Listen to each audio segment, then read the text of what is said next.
ಘಟನೆ, ಒಂದು ಕುರಾನ್ ಸುಟ್ಟಿದ್ದಾರೆ ಅಂತೇಳಿ ಇದು ಒಂದು ಖಂಡನೀಯ, ಯಾವುದೇ ಧರ್ಮದಾದರೂ ಒಂದು ಖಂಡನೀಯ. ಆದರೆ ಇಲ್ಲಿ ಸಂತಿ ಬಸ್ಟಾಂಡ್ನಲ್ಲಿ ಕುರಾನ್ ಸುಟ್ಟಿದೆ ಅನ್ನೋ ಒಂದು ಸಂಶಯಾಸ್ಪದ, ಇದೊಂದು ಹುನ್ನಾರ. ಯಾಕಂದರೆ ಇದು ನಮ್ಮ ಸಂತಿ ಬಸ್ಟಾಂಡ್ನಲ್ಲಿ ಕಳೆದ 6 ತಿಂಗಳಿಂದ ಇದೊಂದು ಘಟನೆ ನಡೀತಾ ಇದೆ.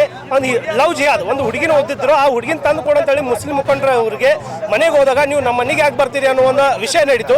ಇದಾದ ನಂತರ 15 ದಿನ ಆದ್ಮೇಲೆ ಒಂದು ಕಬ್ರಿಸ್ತಾನ ಹೊಡೆದ್ರು. ಆ ಕಬ್ರಿಸ್ತಾನ ಹೊಡೆದಕ್ಕಾರ ಪಂಚಾಯತಿಯಲ್ಲೂ ಕೂಡಿದ್ರು, ಅಲ್ಮೇಲೆ ಅಲ್ಲೇ ಮುಗಿಸ್ಕೊಂಡ್ರು. ಅದಾದ ನಂತರ FIR ಕೂಡ ಮಾಡಿದ್ರು. ತದನಂತರ BRPS ಪೊಲೀಸ್ ಸ್ಟೇಷನ್ನಿಂದ ಕ್ಯಾಮ್ರಾ ಕುಣಿಸ್ಬೇಕನ್ನೋ ರೆಸಲ್ಯೂಷನ್ ಪಾಸ್ ಮಾಡಿದ್ರು, ಪಂಚಾಯತಿಯಿಂದ ಪಾಸ್ ಮಾಡಿದ್ರು. ಇದೇ ರೀತಿ ಆ ಕಬ್ರಿಸ್ತಾನ ಮತ್ತು ಮಸೀದಿ ಕೂಡ ಕ್ಯಾಮ್ರಾ ಇತ್ತು. ಇದನ್ನು ರವಿವಾರ 11 ತಾರೀಕು 1:15ಗೆ ಕ್ಯಾಮ್ರಾ ತೆಗೆದ್ರು. ತದನಂತರ ಅವರು ಮೌಲಾನನ ಮನೆಗೆ ಕಳಿಸಿದ್ರು. ಆಮೇಲೆ ಬೆಳಿಗ್ಗೆ 5 ಗಂಟೆಗೆ ಅವರು ನಮಾಜ್ ಬಿದ್ದರು. ಅಲ್ಲಿ ಕುರಾನ್ ಚಾವಿ ಇಟ್ಟಿದ್ರಂತೆ, ಚಾವಿ ತೆಗೆದು ಕುರಾನ್ ತಗೊಂಡು ಚಾವಿ ಒಳಗಾಕಿ ಚಾವಿ ಮೇಲ್ಗಡೆ ಇಟ್ಟು ಕುರಾನ ಹೊಲದಲ್ಲಿ ಸುಟ್ಟರು ಅಂತೇಳಿ ಇಲ್ಲಿ ಒಂದು ಸಂಶಯಾಸ್ಪದ ಒಂದು ಘಟನೆ ನಡೀತದೆ. ಯಾಕಂದ್ರೆ ಚಾವಿ ಯಾರು ಅಲ್ಲೇ ಇಟ್ಟದ್ದು ನಮಗೆ ಗೊತ್ತಿರಲ್ಲ. ಆಮೇಲೆ ಅದು ಕುರಾನ್ ಅಂತ ನಮ್ಗೆ ಯಾವ ಹಿಂದೂ ಜನರಿಗೆ ಗೊತ್ತಾಗಿಲ್ಲ.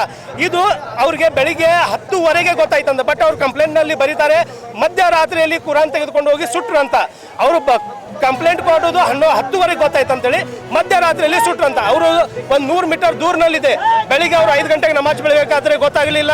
ಆಮೇಲೆ 10:00ವರೆಗೂ ಅವ್ರಿಗೆ ಗೊತ್ತಾಗ್ತದೆ. ಒಳಗೆ ಹೋಗ್ತಿದ್ರು ಅದ್ರ ನೆಕ್ಸ್ಟ್ ಒಳಗೆ ಎಳೆದು ಬಿಡ್ತೀರ ಅಲ್ಲಿ ಇಳಿದ್ರು ಅಂದ್ರೆ ಸ್ಮಾರ್ಟ್ ಸಿಟಿದವ್ರು ಕೆಲಸ ಮಾಡಿದ್ರಿ. ಅದ್ರಿ ಫುಟ್ಪಾತ್ ಒಳಗೆ ಐತ್ಲ ರೀ, ಬೇಕಾದ್ರೆ ವಿಡಿಯೋ ಐತೆ ತೋರಿಸ್ತೀನಿ ಮೇಡಮ್ ನಿಮ್ಗೆ. ನಾ ಇಲ್ಲಿ ಬೆನ್ನ ಹತ್ತೀನಿ. ಅದೇ ಸರ್ ನಮ್ಗೊಂದು ರಿಕ್ವೆಸ್ಟ್ ಐತಿ ಪೂಜೆ ಮಹಾಪೂರಲ್ಲಿ. ಸರ್ ದಯವಿಟ್ಟು ಒಂದ್ಸಲ ಅವ್ರಿಗೆ ಮೀಟಿಂಗ್ ಕರ್ರಿ. ನಿಮ್ದು ಮಹಾನಗರ ಪಾಲಿಕೆದು ಕಮ್ಮಿ 8 ರಿಂದ 10 ಕೋಟಿ ರೂಪಾಯಿ ನೀವು ಮುಂದೆ ಕೆಲಸ ಮಾಡೋದು ಹತ್ತಿದ್ರೆ ಆನೆ ಬಿಟ್ಟೋಗಾರಿಗೆ ಅವರ ಅದು ಊಟ ಹಾಕಂಗಿಲ್ಲ, ನಮ್ಮ ಕಡೆ ತಾಕತ್ತಿಲ್ಲ. ಅದು ಏನೈತಲ್ಲ ಅದ್ರದ್ದು ಊಟ ಐತಲ್ಲ ನಿಮ್ಗೆ 10 ಕೋಟಿ ರೂಪಾಯಿ ತನಕ ಐತ್ರಿ. ಅವ್ರು ಕೆಲಸ ಮಾಡಬೇಕಾಗಿತ್ತು ರೀ. ಆಲ್ರೆಡಿ ಅಲ್ಲಿನ ಕಂಪ್ಲೇಂಟ್ ಮಾಡಿದ್ದೀನಿ. ಎಷ್ಟೋ ವರ್ಕ್ ಕೂಡ ಐತಿಲ್ಲ ರೀ. ಫ್ರೀಡಮ್ಗಿಂತ ಪೈಲಾನ ರಸ್ತೆಗಳು ಬಾದಾಗ್ಯಾವ್ರಿ. ಅಲ್ಲಿ ಕಂಪ್ಲೇಂಟ್ ಕೊಟ್ಟಿದ್ದೀನಿ. ಅದ್ರ ನಂಗೆ ಉತ್ತರ ಕೊಟ್ಟರು ಅವ್ರ ಇಲ್ಲ ಇದು ಕಾಂಟ್ರಾಕ್ಟರ್ ತಪ್ಪು ಮಾಡ್ಯಾನು, ಅವ್ರು ನಾವು ಕಡೆ ಕೆಲಸ ಮಾಡಿಸ್ತೀವಿ ಅಂತ. ಆದ್ರೆ ಇನ್ನದಕ್ಕೆ ಮಾಡ್ಸೋದಿಲ್ಲ. ಅದಕ್ಕೊಂದ್ಸಲ ಅವ್ರಿಗೆ ಸ್ಪೆಷಲ್ ಮೀಟಿಂಗ್ ಕರೆಸ್ತಾರೆ ದಯವಿಟ್ಟು. ಕರೆದ್ರೆ ಅಂದ್ರೆ ಇಲ್ಲ ನಿಮ್ಗೆ ಅಷ್ಟು ಮಾತ್ರ 100% ಉಳಿತೈತೆ ಸರ್. ಅದ್ರ ಬಗ್ಗೆ 2 ಮಾತಿಲ್ಲ. ಇಲ್ಲ ನಮ್ಮ ಕಾರ್ಪೊರೇಟ್ ಸುತ್ತಮುತ್ತಲು ತೋರಿಸ್ತೇನೆ, ಮಾತಾಡ್ತಾರೆ ತೋರಿಸ್ತೇನೆ. ನಮ್ದು ಲೌಡರ್ ಸ್ಕೂಲ್ ಎದುರಿಗೆ ರೀ. ಅದು ರೋಡ್ ಮಾಡಿ 8 ತಿಂಗಳದಾಗ ಬಾಧ ಐತ್ರಿ. ಅವ್ರಿಗೆ ನಾನು ಲೆಟರ್ ಕೊಟ್ಟೇನೆ. ಕೊಟ್ಟಾದ ಕೂಡಲೇ ಅವ್ರು ಅದಕ್ಕೆ ಉತ್ತರ ಕೊಟ್ಟರು ಇಲ್ಲ ಇದು ನಾವು ಕಾಂಟ್ರಾಕ್ಟರಿಂದ ಹೇಳಿ ಮಾಡಿಸ್ತೀವಿ ಅಂತ ಹೇಳಿದ್ರೆ ಹೆಸರಿಗೆ ಅಂತೇಳಿ ಅಂದ್ರೆ ಸ್ವಲ್ಪ ಡಂಬರ್ ಹಾಕಿದ್ರು. ಆದ್ರೆ ಅವಾಗ 8 ತಿಂಗಳು ಒಳಗೆ ರೀ. ಮತ್ತು ಅದ್ರದ್ದು ಅವ್ರು ನಮ್ಗೆ ಇದನ್ನು ಕೊಟ್ಟರು ಲೈಫ್ ಪೀರಿಯಡ್ 2 ವರ್ಷ ಐತೆ ಅಂತ ಹೇಳ್ರಿ. ಆದ್ರೆ 8 ತಿಂಗಳದಾಗ ಬಾಧ ಆಗಿದೆ. ಇದನ್ನ ಪ್ರೂಫ್ ಕೊಡ್ತೀನಿ ನಿಮ್ಗೆ. ಅದಕ್ಕೆ ದಯವಿಟ್ಟು ಒಂದ್ಸಲ ಅವ್ರಿಗೆ ಸ್ಪೆಷಲ್ ಮೀಟಿಂಗ್ ಕರೀರಿ ಸರ್. ಅವ್ರು ಎಲ್ಲೆಲ್ಲಿ ಕೆಲಸ ಮಾಡಿರಲ್ಲ ರೀ. ಫುಟ್ಪಾತ್ ವರ್ಕ್ ಏನೂ ಇಲ್ಲ ಸರ್.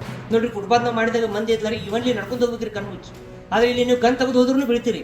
ಯಾಕಂದ್ರೆ ಫುಟ್ಪಾತ್ಗಳು ರೀ ಒಂದ್ರೊಂದು ಇಂಟರ್ಲಾಕ್ ಆಗ್ಬೇಕ್ರಿ. ಇಲ್ಲಿ ಹಿಂಗಿಲ್ಲ ಒಂದು ಮ್ಯಾಗ್ ರೀ, ಒಂದು ಕೆಳಗೆ ಹಿಂಗೆ ಮಂದಿ ಎದುರು ಬೀಳ್ತಾರೆ. ಅದೇ ಬೇಕಾದ್ರೆ ನೀವು ಸರ್ವೆ ಮಾಡಿ ಕಣ್ಣಾರಿ ತೋರಿಸ್ತೇನೆ ನಿಮ್ಗೆ. ಒಂದೇಳಿ ಇದ್ದಿಲ್ಲ ಅಂದ್ರೆ ನನ್ನ ಮ್ಯಾಗ್ ಕರ್ವ ತೊಗೊಂಡ್ರಿ ಸರ್ ನಾ ಸುಳ್ಳಿ ಅಂತೇಳಿ ಅಷ್ಟು ಇದ್ರಲ್ಲಿ ಹೇಳತ್ತೀನಿ. ಅದಕ್ಕೆ ದಯವಿಟ್ಟು ಒಂದ್ಸಲ ಅವ್ರಿಗೆ ಮೀಟಿಂಗ್ ಕರೀರಿ ಸರ್. ತಾವು ಬೇಕಾದ್ರೆ ಪೈಲ ಇನ್ಸ್ಪೆಕ್ಷನ್ ಮಾಡಿರಿ. ನಿಮ್ಗೆ ಎಲ್ಲೆಲ್ಲಿ ಏನೇನು ಮಾಡಿರಿ ತೋರಿಸ್ತೇನೆ ರೀ. ಆಮೇಲೆ ದಯವಿಟ್ಟು